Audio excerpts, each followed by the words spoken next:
Plan resource management is the first process in the resource knowledge area.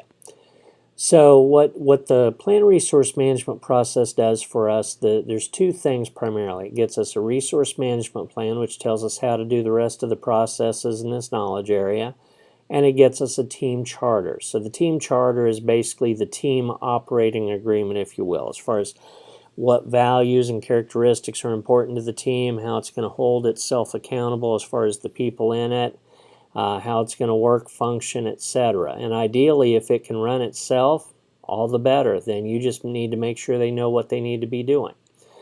Now, to get there with that resource management plan and team charter, we're going to take the project charter to begin with and get a feel for what the project includes at a high level.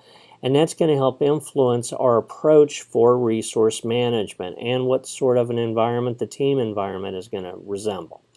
The scope baseline is going to be a key input as well, as far as getting a feel for what all the project work involves, as far as the overall, as much detail as we got at that point.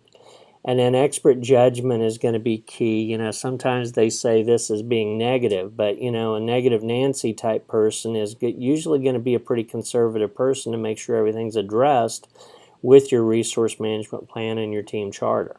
And then you could apply organizational theory to that team charter, and ultimately, the overall team itself.